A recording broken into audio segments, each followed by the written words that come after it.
Gemara Rosh Hashanah 7b. Alors, dans ce passage, on a fini toute une partie de notre Mishnah principale, de la toute première page qu'on avait étudiée. On a fini en fait le sujet qui concernait le mois de Nissan. On va maintenant aborder le sujet qui concerne le mois de Elul, qui se trouvait dans notre Mishnah principale.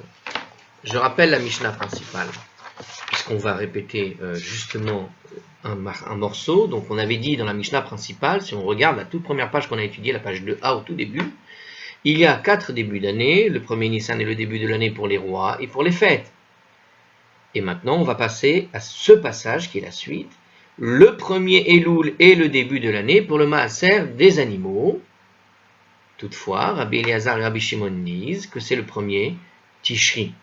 Le premier Tishri, le début de l'année pour les comptes des années, et pour les années de la Shemitah et du Yovel, et pour les arbres, ce sera pour plus tard. Donc, on reprend maintenant donc ce passage. Qu'est-ce que nous dit ici dans la Gemara 7b? On a donc terminé toute la partie de Nissan, et on démarre la partie d'après.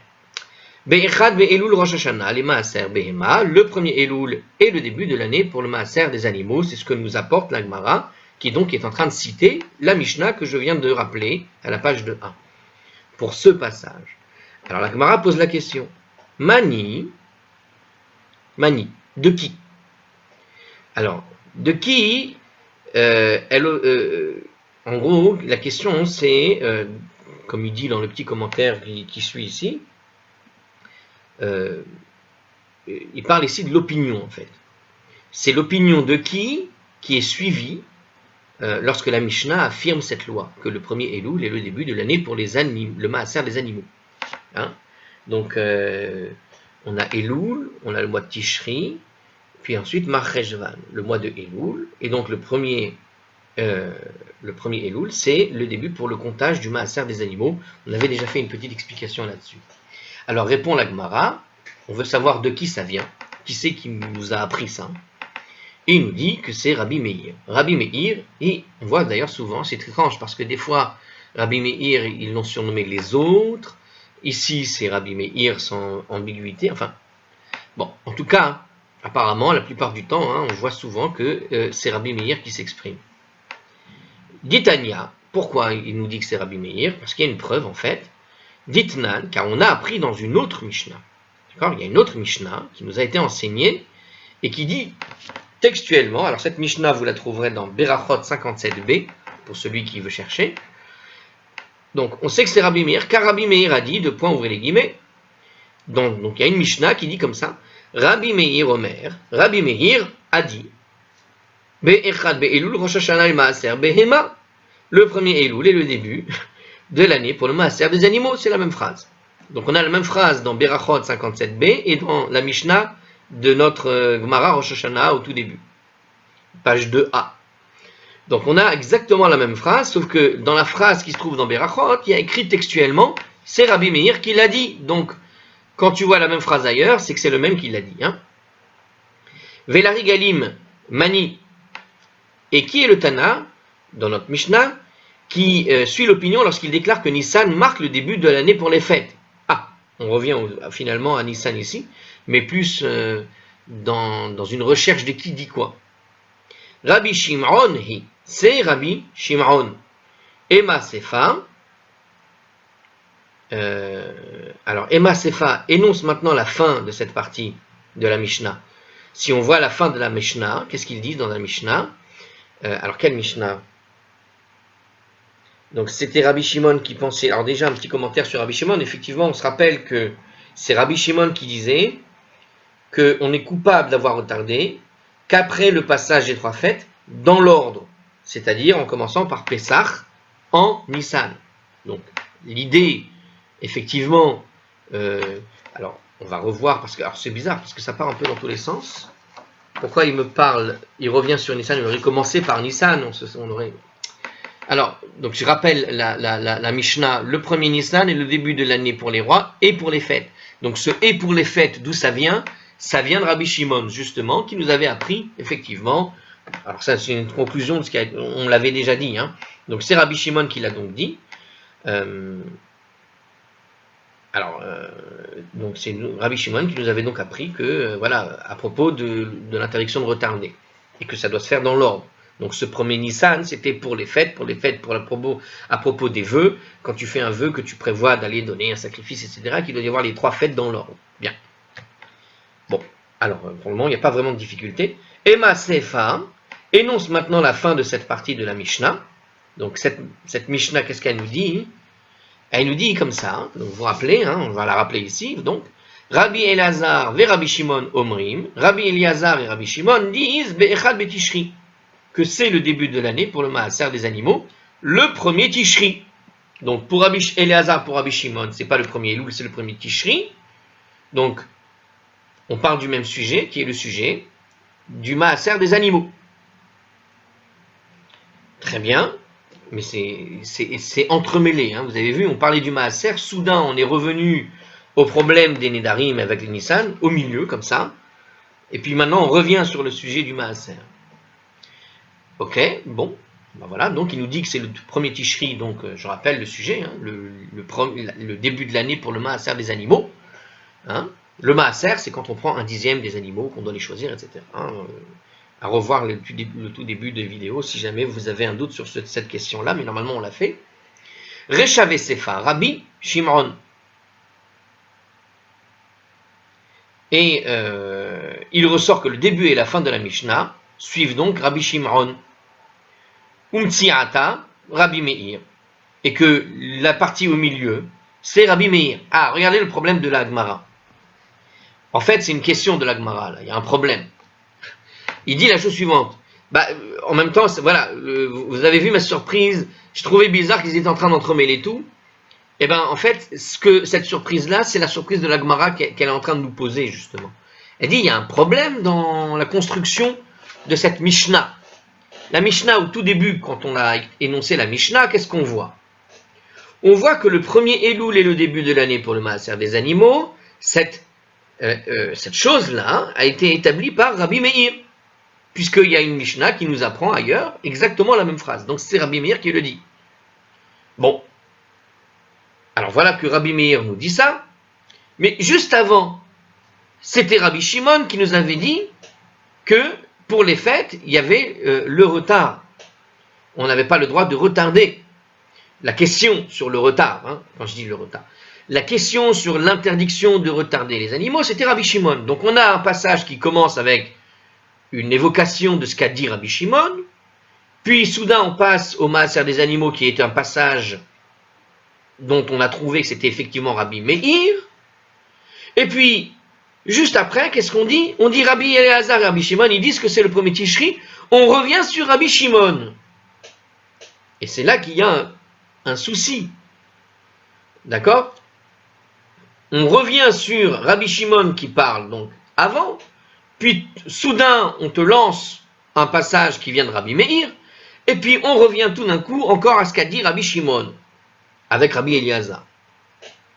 Donc il ressort que le début et la fin de cette Mishnah, donc au début on parlait des fêtes, à la fin on parle du premier Tishri pour le Maaser des animaux, c'est Rabbi Shimon, et au milieu on parle Rabbi Meir. Et c'est une surprise. Je veux dire, mais c'est pas... pourquoi tu m'embrouilles là? Pourquoi une fois tu le cites là, puis après tu le dis là, pourquoi tu le dis pas au début? Enfin voilà, ce que la Gemara pose comme question, c'est pourquoi la Mishnah a construit je veux dire, des citations des personnalités que sont Rabbi Shimon et Rabbi Meir, en les entremêlant l'un l'autre. Si Rabbi Shimon a quelque chose à dire, dis-moi tout ce qu'il a à dire. Si Rabbi Meir a quelque chose à dire, dis-moi tout ce qu'il a à dire. Mais ne me dis pas le début avec lui, puis après tu reviens sur l'autre, et puis après tu reviens sur l'après.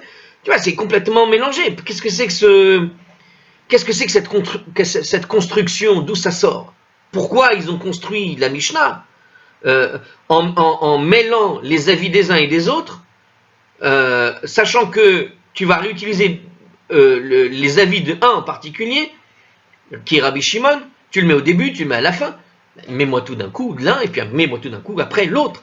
Tu vois? Donc la Gemara pose la question, j'ai l'impression que c'est ça la question, donc ils sont un peu surpris de comment ils ont construit cette Mishnah. qui paraît complètement désorganisé au fond. Je veux dire, quand tu cites quelqu'un, cite-le dès le début jusqu'à la fin. Mais ne cite pas au début, puis tu fais une pause, tu cites celui au milieu, quelqu'un d'autre, puis après tu reviens sur le premier que tu as cité. C'est bizarre. C'est cette bizarrerie qui est là, en fait, dans la question de la Gemara. La Gemara pose cette question, en fait. Hein, vous comprenez la question de la Gemara? C'est une question sur la construction de la Mishnah, si je comprends bien ce que je viens de lire. C'est une question sur pourquoi la Mishnah a construit, est construit en mélangeant comme ça les avis des uns et des autres, sachant que t'as l'avis de quelqu'un de particulier qui se trouve à la fois au début, à la fois à la fin, l'autre au milieu, enfin bref. On y va. La Gemara répond. Amar Rav Yosef, le Rav Yosef a dit, la Mishnah, elle est composée par Rabbi. En fait, Rabbi, c'est une Mishnah qui est écrite par Rabbi. Venasivla aliba des Tanae. Et il l'a formulé selon le point de vue défirant des Tanaïm, avec lequel il était en accord. Birgalim, Savarla, qu'est Rabbi Shimron, pour ce qui était des fêtes, à savoir les fêtes, pour ce qui était des fêtes, c'est-à-dire quand on répète, hein, quand il faut interdire quand est-ce que tu es en retard, quand tu rates l'occasion 3 fois dans l'ordre, hein, Pessah, Shavuot, Sukkot, l'occasion d'aller comment dirais-je, l'occasion d'aller donner ton vœu, d'aller donner ce que tu avais prévu de donner au temple, quand tu rates l'occasion de le faire après 3 fêtes. Dans cet ordre, c'était Rabbi Shimon qui le disait. Eh bien, en fait, Rabbi, qui est le nom officiel de celui qui a rédigé la Mishnah, il a un vrai nom, ce Rabbi. Je ne m'en rappelle pas là sur le moment. Il me semble que c'était Rabbi Yehuda Anassi.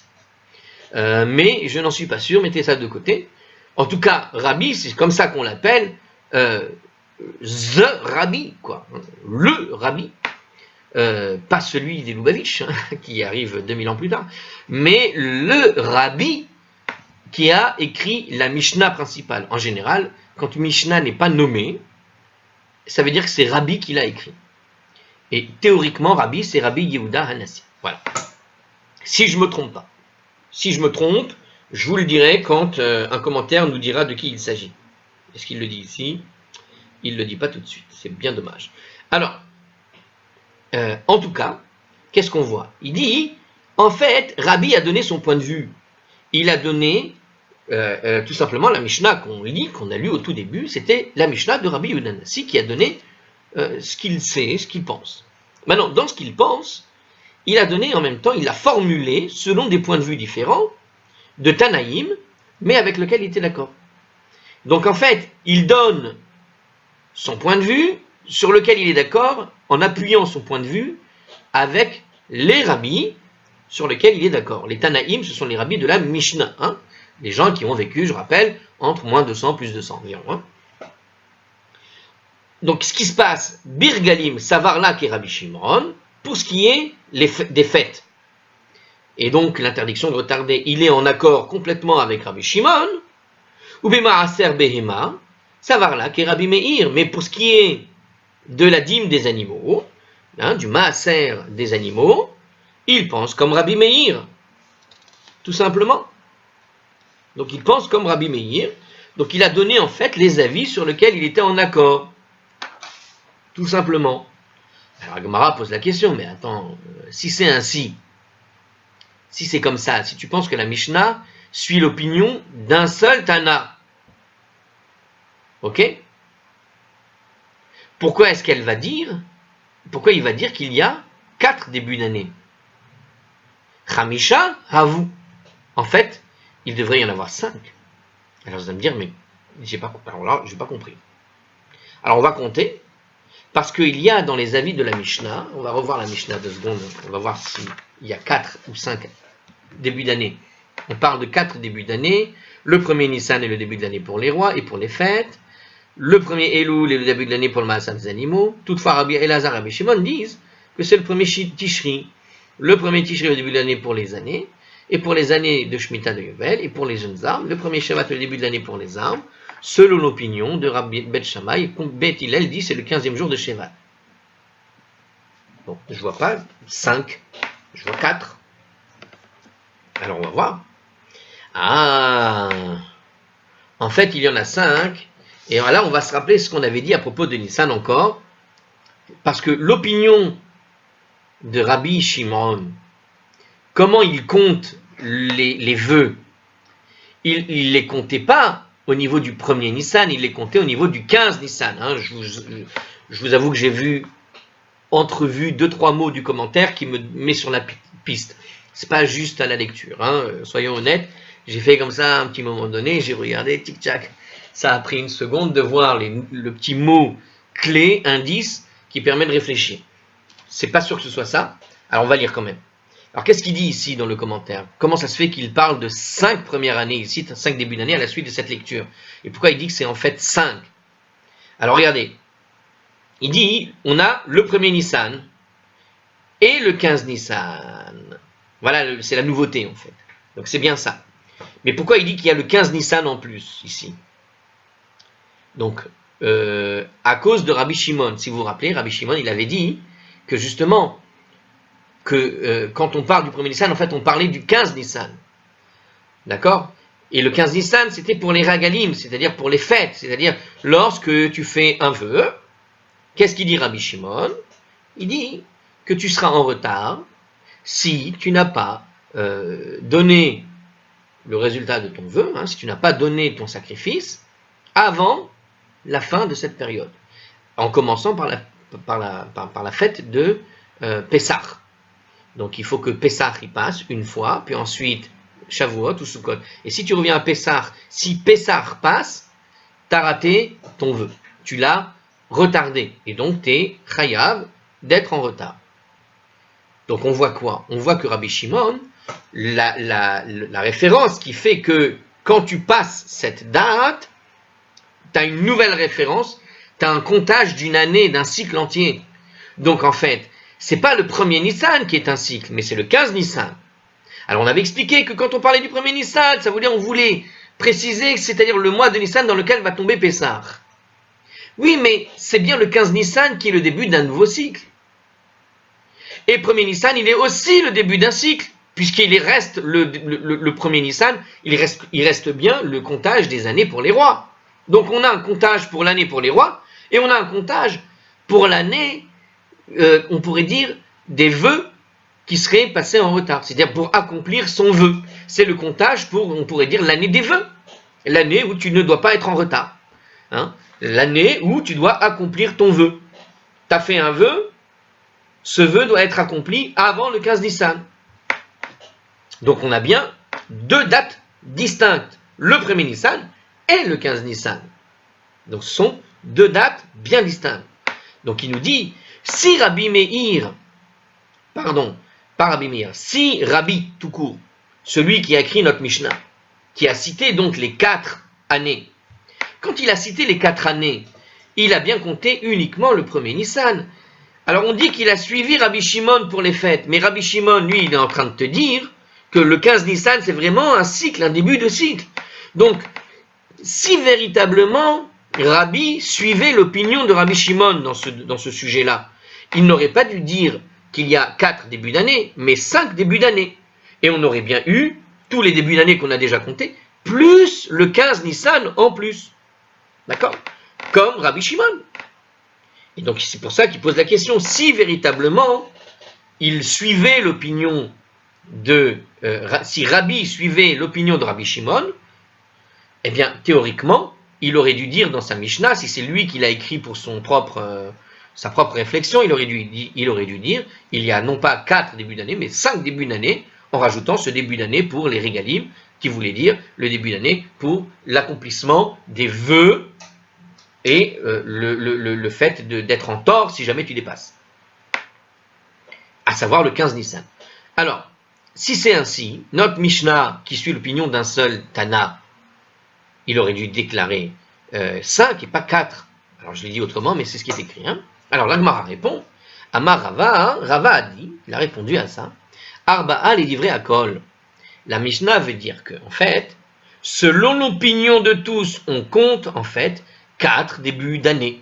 En réalité, Rabbi, donc, il a écrit l'opinion de tout le monde. D'accord?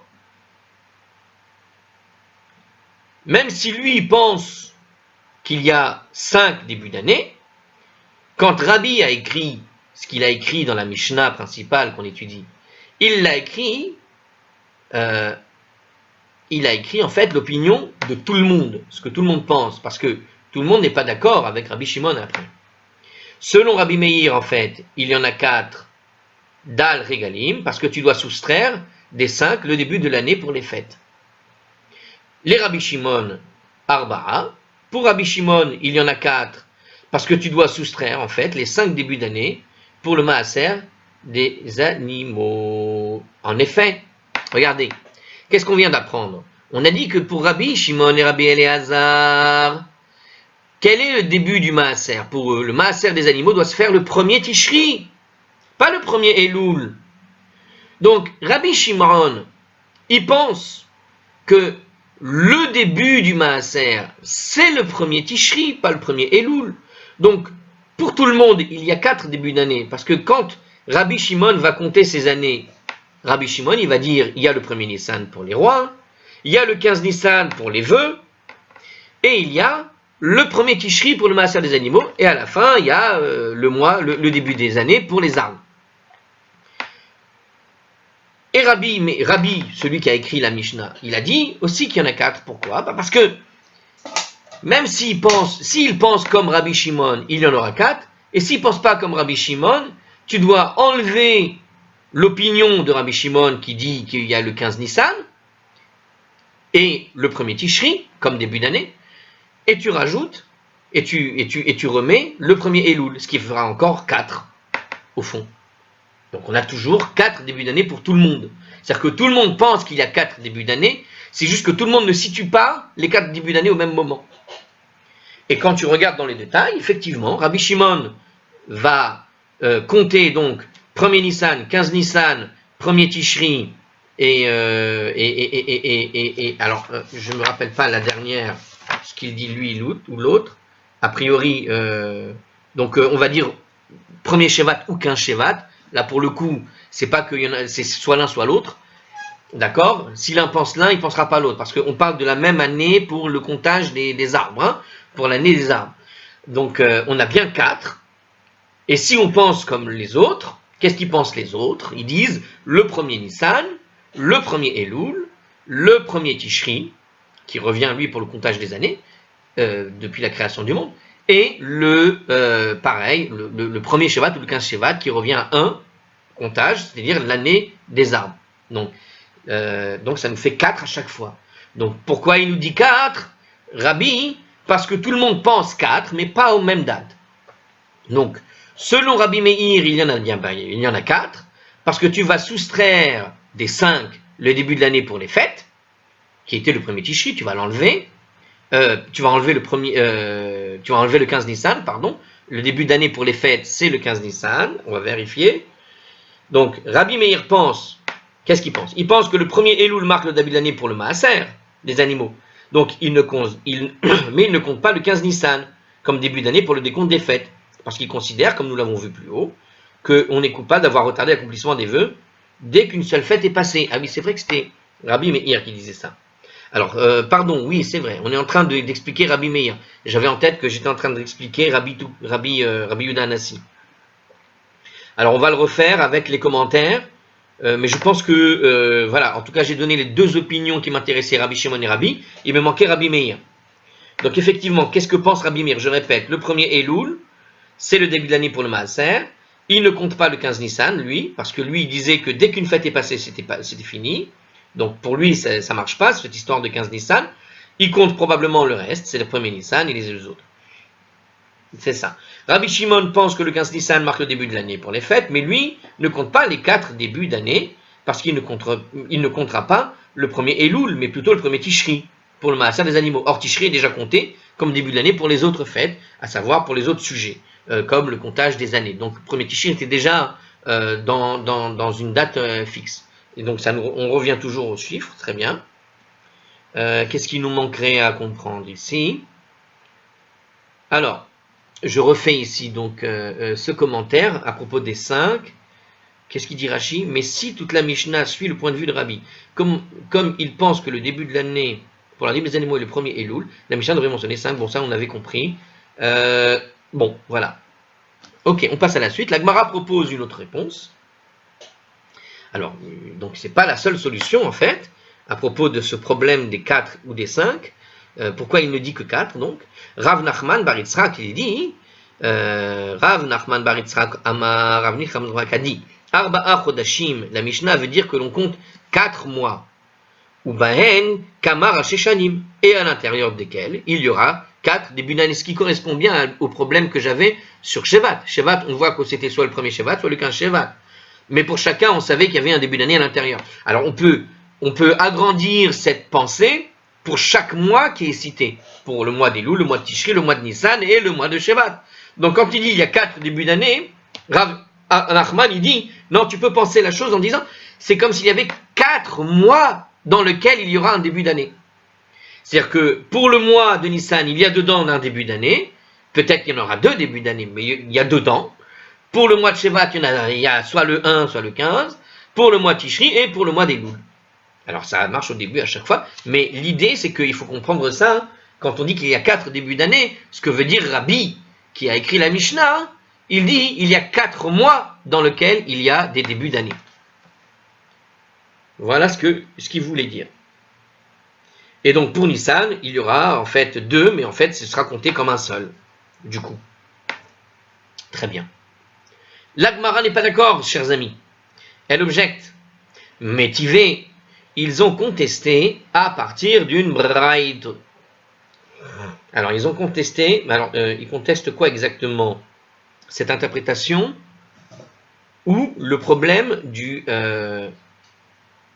Alors j'ai l'impression qu'on est en train de... Voilà, on est en train d'expliquer le sujet vraiment de cette Mishnah, à savoir, est-ce qu'il y en a 4 ou 5? Et on va voir qu'il y en a peut-être plus maintenant. Alors, ils ont contesté à partir d'une braïta. Donc, on a une braïta qui dit la chose suivante, on va la dire. Hein. Shisha Asar Benissan, Rosh Hashanah la Omer. Le 16 Nissan, c'est le début de l'année pour le Romer. Shisha Besivan, Rosh Hashanah Lishte Lechem. Le 6 Sivan, c'était le début de l'année pour les 2 pains. Donc on a ici une braïta qui annonce 2 choses. Que le 16 Nissan, c'est le comptage pour l'année, le début de l'année pour le Homer. Et que Shisha Besivan, c'est le 6 Sivan, c'est le début de l'année pour les 2 pains. Alors de quoi on parle? Qu'est-ce que c'était que le Homer? Alors, il faut rappeler ce qu'est le Homer. Le Homer, on a l'habitude de le présenter sous la forme du comptage du Homer. Le comptage du Homer, c'est effectivement dès le lendemain de Pessah, qui se trouve être le 16 Nissan. Donc, dès le 16 Nissan, tu comptes le Homer. Mais qu'est-ce que ça voulait dire, on comptait le Homer? En fait, le Homer, c'est la récolte de l'orge. La nouvelle récolte de l'orge, quand elle poussait, arrive à un moment donné, si elle a bien poussé, dès qu'on va commencer la récolte, on devait offrir une quantité, ça s'appelle le Homer, cette quantité, une mesure d'orge qui était apportée en offrande au temple. Et en fait, il nous dit ici, la nouvelle récolte, on ne pouvait pas la consommer avant l'offrande du Homer. Dès qu'il y avait une céréale qui poussait, donc c'était l'orge ici, hein, a priori, tu ne pouvais pas commencer à consommer ce genre de récolte, quelle que soit la récolte, tant que tu n'as pas offert le Homer. Donc si le Homer n'était pas offert au temple, c'était un petit sacrifice de végétaux. Hein. Le Homer, c'est je crois 1 kilo, 2 kilos maximum de céréales sur toute la récolte qu'il va y avoir en Israël. Sur toute la récolte, il y avait un petit paquet qu'on amenait. C'est pas grand chose, mais on n'avait pas le droit de commencer à consommer de la récolte nouvelle tant qu'on n'avait pas offert le Homer, nous dit ici le texte, à l'époque du temple. Et c'est pour ça qu'on dit que le 16 Nissan, quelque part, dès le premier jour de Chol HaMoed, on faisait donc ce sacrifice et ça permettait de manger. Et c'est pour ça l'idée du nouvel an du Homer, quelque part, parce que ça permet d'ouvrir en quelque sorte le marché des céréales, quoi. Si je peux dire. Alors ici, c'était effectué avant la nouvelle récolte de l'orge, donc c'était pas forcément de l'orge apparemment. Bon, moi je pensais que c'était l'orge. Le 16 Nissan, c'est-à-dire le premier jour de Chol HaMoed de Pessah, c'est-à-dire depuis la destruction du temple, l'interdiction demeure en vigueur durant toute la journée du 16 Nissan. Ok, il y a toujours une interdiction de consommer les céréales pour le 16 Nissan entier. Bon, il s'avère que c'est Pessah, et à Pessah, on ne mange pas les céréales. Donc, on mange de la récolte précédente, hein, puisque la farine, ça vient de ce qui était fait avant. Hein. Alors, donc effectivement, on ne mange pas. Et ben maintenant, la raison pour laquelle on ne mange pas les céréales, pour ceux qui voulaient savoir, regardez, c'est un chidouche en fait. Pour ceux qui connaissent bien la fête de Pessah, on ne mange pas les céréales. J'ai appris récemment, écoutez ça, je ne savais pas, j'ai appris tout récemment qu'à Pessah, en fait, le blé, le grain de blé en soi, il n'est pas chametz. Il n'est pas consommable à Pessah. On ne le mange pas à Pessah. Et évidemment, c'est potentiellement chametz, parce que une goutte d'eau tombe dessus, il deviendra chametz. D'accord? Donc ça ne se mange pas tel que, et il ne se mange pas non plus. Mais il n'est pas interdit de le garder dans un coin. Donc l'épi de blé, quelque part, s'il n'y a pas eu d'eau dedans, tu peux le garder dans ton coin. D'accord? Même la farine. J'ai appris récemment qu'en fait la farine n'est pas vraiment chametz. Incroyable. On doit se débarrasser de toute trace de farine à Pessah. C'est une précaution en fait. Parce que la moindre, je sais pas moi, la moindre vapeur d'eau qui va rentrer en contact avec la farine va faire de cette farine qu'elle va devenir chametz. C'est comme à Pessah, l'interdiction du chametz. Elle est beaucoup plus forte que l'interdiction de manger non cachère. Elle est beaucoup plus forte qu'avant Pessah. Avant Pessah, si tu as du chametz, il peut se mélanger avec du cachère Pessah et puis ça passe. Dans la règle de 60e, elle marche. Mais à Pessah, elle ne marche plus. La moindre vapeur d'eau qui te touchera ton paquet de farine va transformer ton paquet en chametz. Il y a une goutte d'eau qui tombe dans ton paquet de farine, tu es en faute et c'est très grave du point de vue de la Torah. Donc c'est pour ça qu'on te dit, ne garde pas de chametz pendant Pessah. Ne garde pas de farine pendant Pessah. Mais mais théoriquement, la farine en soi, elle n'est pas chametz. Si elle était chametz, tu ne pourrais pas manger de matzah. C'est logique. Et les grains de blé, pareil. Tant qu'il reste un grain qui n'a pas été mélangé à de l'eau, qu'il est sec, de chez sec, il n'est jamais bougé, mouillé, quoi que ce soit, il n'est pas chametz, il n'a pas gonflé, il n'a pas renflé, il n'est pas encore chametz. Eh bien, qu'est-ce que j'apprends là tout de suite? Qu'est-ce qu'on vient d'apprendre? On vient d'apprendre qu'il y avait une interdiction de manger, quelles que soient les céréales de la nouvelle récolte. En général, c'est la nouvelle récolte qu'on va avoir. Pendant ce temps-là, eh bien, qu'est-ce que vient de nous dire ici le commentateur? Il nous dit qu'après la destruction du temple, on a continué d'interdire la consommation de céréales le 16 Nissan, qui est en plein Pessah. Et au fond, quand bien même il serait pas chametz, même cru, tu n'as pas le droit de manger ton grain de blé, si ce n'est pas à cause d'un problème de Pessah, c'est à cause du problème du Homer, parce qu'on ne peut plus faire le sacrifice qui autorisait l'utilisation de ces céréales. C'est un chidouche. Je pense que c'est un chidouche. Si j'ai bien compris. Mais si j'ai pas compris, que quelqu'un qui comprenne m'amène un petit commentaire, il m'explique, ce sera avec plaisir que je le lirai. Alors, on a appris deux choses ici, à savoir que le 16 Nissan est le début de l'année pour le Homer, et on a appris aussi, donc, dans cette braïta, que le 6 Sivan est le début de l'année pour les deux pains. De quoi on parle? Les deux pains, Shté Alechem, était une offrande spéciale de deux pains pour la fête de Shavuot. Donc, à Shavuot, au temple, on devait offrir deux pains. Ça va, hein? Tous ceux qui regardent ces vidéos, à chaque fois, et qui sont végétariens, à chaque fois que je cite les sacrifices, ils doivent avoir très mal aux oreilles. Regardez, là on vient d'offrir des céréales et maintenant on va offrir deux pains. Ça va mieux, ça va mieux. Hein, parce qu'on sait, oulala, les sacrifices, les pauvres animaux, ils souffrent. Alors il ne faut pas les faire souffrir. On peut les manger, mais il ne faut pas les faire souffrir dans la Torah. Bon, là, ce n'est pas des animaux qu'on sacrifie, c'est du pain. Je sais que certains souffrent quand on arrache un épi de blé, parce que le pauvre épi de blé, hein, on a mesuré des mesures et tout, et il crie, hein, il fait... Ah. Mais bon. Alors non, bon, je commence à délirer. Alors je reprends. Les deux pains constituent une offrande à Shavuot. Bien que l'offrande du Homer permette la consommation ordinaire, c'est-à-dire qu'il n'était pas sacré de la nouvelle récolte, donc voilà, c'est ce que je disais tout à l'heure comme exemple, hein, j'ai envie de manger un grain de blé, de le mélanger, je ne sais plus comment ça s'appelle, là, quand tu mets les grains de blé soufflés avec du lait, là, c'est très bon, Eh bien qu'on pouvait autoriser la consommation ordinaire, non sacrée, de la nouvelle récolte, cette dernière demeurait encore interdite pour les offrandes de mincha, jusqu'à ce que les 2 pains, faits de blé nouveau, aient été apportés à Shavuot. Ah, donc c'est plus que ça, hein. Oui, mais est-ce qu'on s'interdisait de manger jusqu'à Shavuot? Intéressant. Alors, ok, on peut manger les offrandes non sacrées, mais les offrandes qui étaient sacrées, on ne pouvait pas les manger, on ne pouvait pas utiliser encore le blé nouveau tant qu'on n'a pas fait ce sacrifice qui était là, les 2 pains. Après cela, les offrandes de mincha, donc c'est les offrandes de l'après-midi, les offrandes de don, qui se faisaient donc l'après-midi certainement, peuvent être apportées de la nouvelle récolte, car l'offrande des shnei alechem, des 2 pains, autorise dans le temple ce que l'offrande du Homer autorise pour la consommation ordinaire. C'est-à-dire qu'au temple, eux, les Kohanim, les prêtres qui travaillaient là-bas, ne pouvaient pas consommer, quand bien même ils avaient fait le Homer, ils n'avaient pas encore la possibilité de manger de la nouvelle récolte, tant qu'ils n'avaient pas attendu la fin de Shavuot à Mincha, pour pouvoir faire le rituel qui permettait d'autoriser la consommation des céréales, mais au temple en particulier. Donc c'est pour le sacrifice, là, on est vraiment dans le domaine du temple.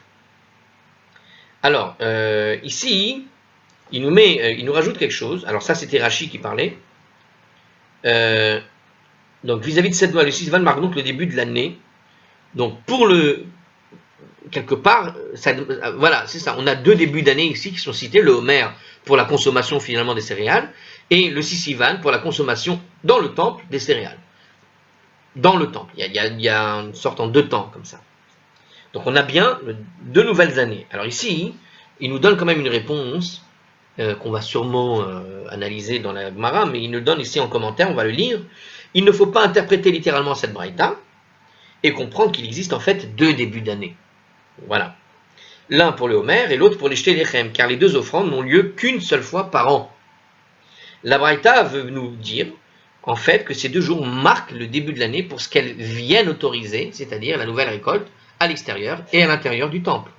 Bon, donc voilà. Donc en fait, c'est pas que ce sont des nouveaux. C'est-à-dire que la nuance qu'il faut comprendre, d'après ce que nous explique ici le commentateur, cette nuance, normalement c'est clair, hein, mais je vais le faire avec mes mots. La nuance entre le début de l'année en général, on va dire, c'est que ça n'a pas un impact.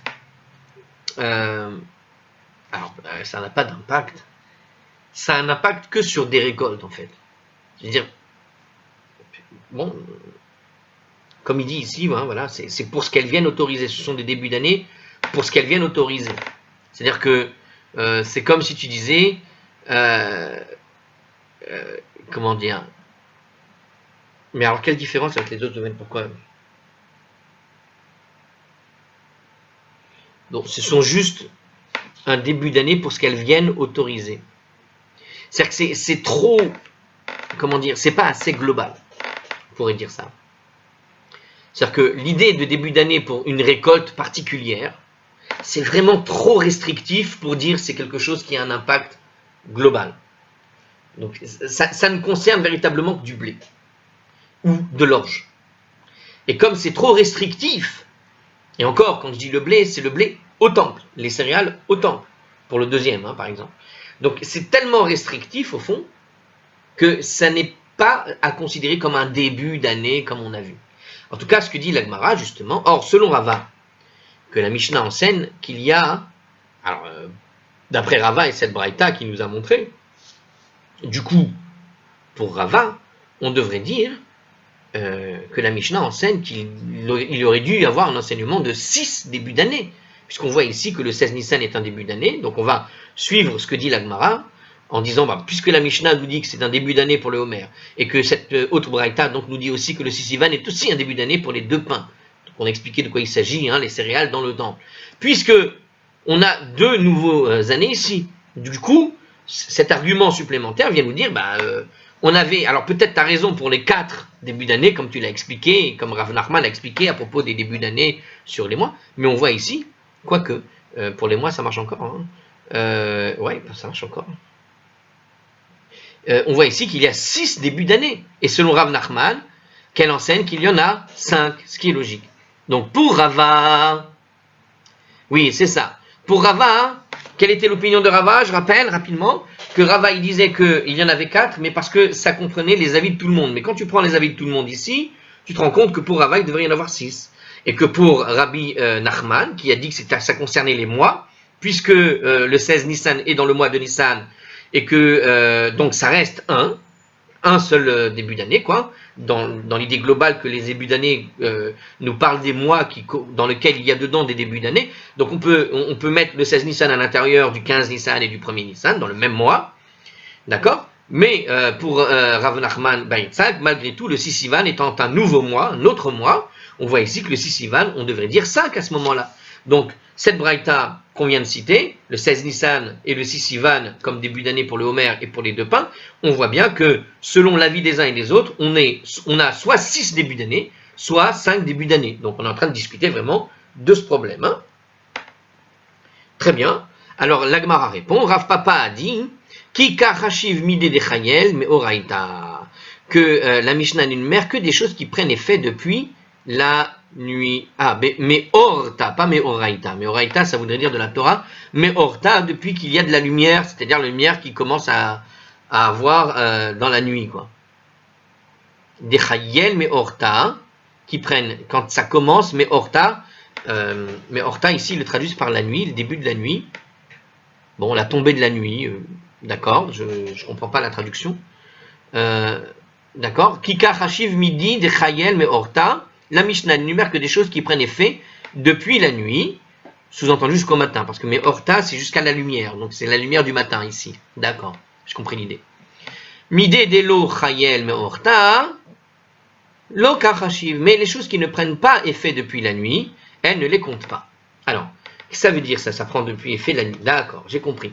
Bah effectivement, le Homer, les deux sacrifices, celui des deux pains et celui du Homer, il se faisait pas depuis la veille. Il se fait en journée, quoi.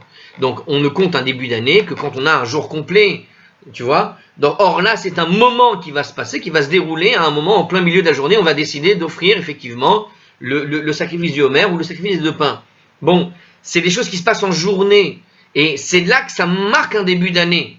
Mais c'est un début d'année qui démarre au milieu d'une journée. C'est pas logique, parce qu'une journée juive, ça démarre depuis la nuit. Hein. La nuit démarre le changement d'horaire, le changement de jour, quoi. Au niveau du calendrier, on passe du 15 au 16, du 16 au 17, etc. Ça se fait qu'à partir de la veille. Donc, à partir du moment où ça se fait à partir de la veille, ici, Rav Papa, il nous répond tout simplement qu'en fait, la Mishnah ne s'est pas attardée sur des débuts d'année qui commencent en plein milieu de journée, parce que c'est pas des vrais débuts d'année. Un vrai début d'année, si tu devrais comptabiliser des choses qui commencent une année par rapport à une autre, c'est quand ton année, elle démarre à partir d'une journée normale, complète, entière. Or, cette journée complète, entière, on voit ici que les deux sacrifices qu'on a cités dans la Braïda sont des choses qui se font en milieu de journée. Donc, c'est pas des journées complètes, entières. C'est pas des vrais débuts d'année, quoi. Un des vrais débuts d'année, quand tu as véritablement un changement d'une journée à l'autre, et de ce changement, il y a véritablement un nouveau cycle qui démarre depuis un démarrage normal, c'est-à-dire depuis la nuit. Or, les deux ne commençaient pas la nuit. Donc voilà, on va vérifier juste un petit commentaire pour vérifier que c'est... Voilà. Donc ainsi, puisque la nouvelle récolte n'est pas encore permise la nuit du 16 Nissan, donc c'est pas permis, ce jour n'est pas considéré comme un début d'année. De même, la nouvelle récolte n'est pas permise pour les offrandes du temple et les jeteux, les chem, donc c'était logique, c'est ça. Voilà, ce sont des choses qui se font en journée. Voilà, donc comme on n'autorise pas les choses, c'est pas des vrais débuts d'année. Très bien, l'Agmara n'est pas d'accord, très bien. Alors on continue, je sais que la vidéo est un peu longue, mais c'est dommage de la rater au milieu de cette discussion, d'accord. Faites une pause hein, si vous avez besoin, mais reprenez parce que sinon vous n'allez pas suivre. Alors, l'Agmara répond, Ki ven shitzarir le aïtouye. Donc, pardon, avant de répondre, elle objecte. Oui, je sautais une ligne. Je répète. Donc effectivement, je répète que l'Agmara ne prend pas en compte ces choses-là parce que ça ne commence pas la nuit. C'est donc pas des vrais débuts d'année. L'Agmara objecte, mais voici les fêtes qui ne prennent pas effet la nuit. Par exemple, quand tu fais le fait de retarder le paiement d'un vœu. Et malgré cela, la Mishnah a compté le début de l'année pour les fêtes. Alors, qu'est-ce que c'est que cette histoire La Mishnah mentionnait par exemple le 15 Nissan comme un début d'année. par rapport à l'interdiction de retarder l'accomplissement des vœux. La Gemara suppose à présent que cette interdiction ne prend pas effet à la tombée de la nuit, parce qu'on ne peut pas apporter d'offrande avant le sacrifice du tamid, le lendemain matin. Très bien, alors il faut expliquer 2-3 choses rapidement. Le sacrifice tamid, quotidien en journée, ça se faisait le matin. Or, on n'apportait pas le sacrifice tant que celui qui était le tout premier quotidien qui se faisait en journée n'avait pas été apporté. Puisqu'on ne peut pas apporter des sacrifices autres que celui-là, on ne commence pas les sacrifices avant d'avoir fini celui-là. Bien, et bien, alors c'est la même chose. Donc, tu nous dis le 15 Nissan, c'est celui pour le cas où il y a les vœux. Mais tu vois bien que la veille du 15 Nissan, quand un type il arrivait par exemple la nuit, la veille, eh bien, il ne pouvait pas offrir son sacrifice le 15 Nissan tant que le tamid n'avait pas été fait. Il est obligé d'attendre le matin. Donc, puisqu'il est obligé d'attendre le matin, on est dans le même cas du 16 Nissan pour le Homer ou du 6 Sivan pour les Shnei Lechem, à savoir des sacrifices qui ne se font qu'en journée. Donc, si tu me dis que effectivement qu'on ne compte pas des débuts d'année, comment ça se fait que tu comptabilises, par exemple, pour le paiement des vœux selon Rabbi Shimoron, qu'il comptabilise finalement le 15 Nissan comme étant effectivement un début d'année pour les vœux. Alors, Vekar Hashiv, et malgré cela, la Mishnah les a bien comptés comme début d'année pour les fêtes. Oui ou non? Alors, L'Agmara répond. Kevan Shetzarir, le Aïtouye. Parce que il faut apporter ces offrandes qui sont promises. Parce qu'il y a une différence. Rappelez-vous, pour l'histoire des vœux, il y avait 2 étapes. L'étape qui consiste à l'apporter et l'étape qui consiste à le sacrifier. Ce sont 2 choses différentes. Mais Aïkara, on en a déjà l'obligation dès le départ. C'est-à-dire que l'obligation, c'est pas juste d'aller faire une commande sur UBS, faites-moi ce sacrifice, please. Non, il y avait l'obligation de venir avec. Effectivement, il faut l'apporter avec soi. C'est-à-dire, depuis le moment où le vœu a été formulé, on est coupable d'avoir retardé la réalisation du vœu. Or, cette réalisation commence quand? Lorsqu'on va l'apporter. Et jusqu'à quand tu peux l'apporter? Jusqu'à la tombée de la nuit de la fête. Effectivement. On n'attend pas nécessairement le matin pour l'apporter. On vient l'apporter depuis la veille. Donc si j'ai compris comme ça, on va voir le commentaire. Le texte de l'Agmara a été modifié pour suivre les Agadot Habar, qui correspond à la version dont disposaient Rashi et Tosfot. Ah, alors là, je ne peux pas vous aider. Ah, c'est la petite parenthèse qui est écrite dans la version qui est là. Hein. Il y a une petite parenthèse qui rajoute un petit détail parce que on devait. Alors que l'Agmara dit les Aïtouye. On l'apporte.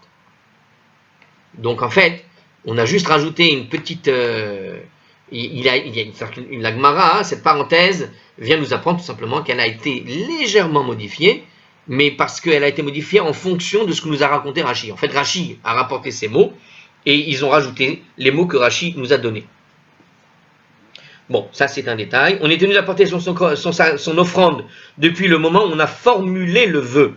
Il aurait donc fallu l'apporter avant le début de la fête. Et la fête ne sert qu'à délimiter le point à partir duquel l'interdiction de retarder est transgressée. Celle-ci peut donc commencer à la nuit, dès le début de la fête. Ah oui, c'est une autre manière de voir les choses. Donc on a 2 choses.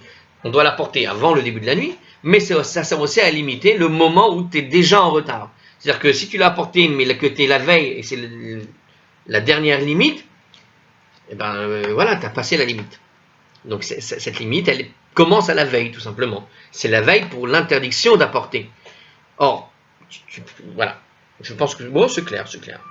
On a remarqué en 5b que l'on ne transgresse pas l'interdiction de retarder avant la fin de la fête. Ah, on avait vu ailleurs. Bon, ça c'était ailleurs. Bon. Les commentateurs discutent de l'implication de l'affirmation de Rashi, selon laquelle est en fait une infraction dès le début de la fête. Alors Rashi pense que l'interdiction, elle va arriver depuis la veille de la fête, mais je pense que si Rashi dit ça, c'est quand tu as déjà attendu un cycle entier, en fait. Parce que tu as vraiment retardé, mais jusqu'au bout, quoi. Donc, je pense que si on doit faire une distinction entre Rashi et Tosfot. Et la deuxième opinion, c'est de dire effectivement que c'est jusqu'à la fin de la fête. Bon, il y a 2 opinions. Très bien. Alors, l'Agmara pose la question. Non, ben voilà, c'est clair. Je pense que... Ouais, c'est clair, voilà. Donc, on a bien 4 débuts d'année.